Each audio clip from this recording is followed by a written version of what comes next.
Fall in.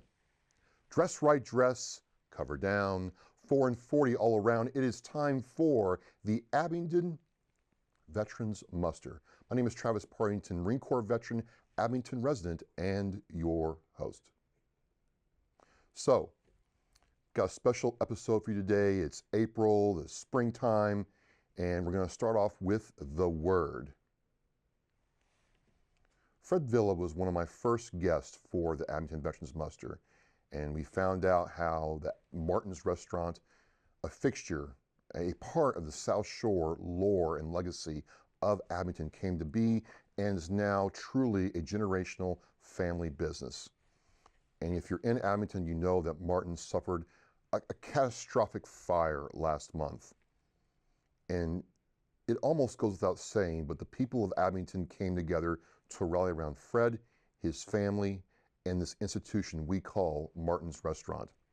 There is a fundraiser being done right now to support the waitstaff at Martin's, because it's going to take like 2 months, 2.5 months, maybe faster, maybe slower, I don't know. People are wanting to go back and have breakfast. My favorite is the breakfast quesadilla at Martin's, and I am missing that. But construction is going on right now to get Martin's back to serving and getting people what they want and what they do best. See my next guest invariably fixated within the crowd with a crowd around him because he's a pretty handsome guy. I'd like to introduce my good friend, Army veteran John Beadle, to Abington Veterans Muster. John, welcome to the show. I landed in Vietnam in June of 1970. Okay. My first aspect was coming off of that plane. The heat hit me, the humidity hit me, and the smell of the country hit me like a ton of bricks. Wow. I don't know how to explain the smell. Was it like a temperature? foresty, or just it was just intense? It could have been the intent. Yeah. I didn't know what I was getting into.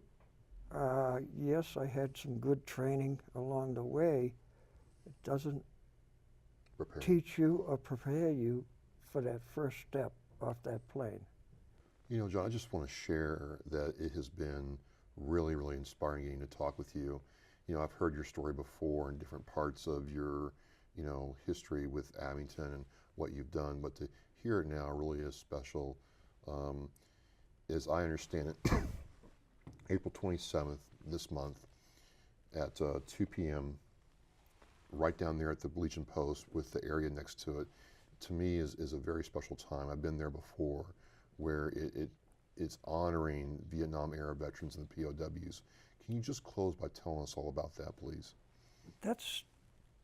That is a holiday, not a holiday. It's a ceremony remembering all of the Vietnam vets. You'll notice the amount of names that are on that wall. Right. My name's on that wall. It's been there. I didn't put it there. My mother did. When they first came up with the idea for that wall. So, but I feel there's 7 on that wall that I grew up with. 7. 7 that didn't come home. Remembering all of them, all the ones that I served with, but it remembers all veterans. It's not just Army, not just the Navy, not the Marine Corps, or the Air Force, or the Coast Guard. All of us. Yeah. We all served this country. We all raised that hand. We did. And took that oath with pride and honor. And I lived by that. And I don't think I'm ever going to change. I made a promise to a fella, Joe Colantoni. I remember him. He interviewed me one year after we did this ceremony in front of that wall. He said to me, "You're the future of the post."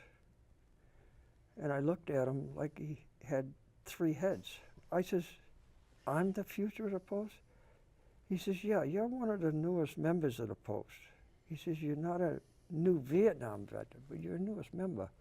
He says, it's going to be up to you to keep this post alive. Well, I've done my darndest to do that, even before I became commander. Yep. I became commander in 2016. That was when I was first elected. I was nominated in March post meeting Okay. for my 9th year as commander. And some days I get down and I feel, can I still do this? But then I think about all those on the wall in Washington. Yep. I've probably been to Washington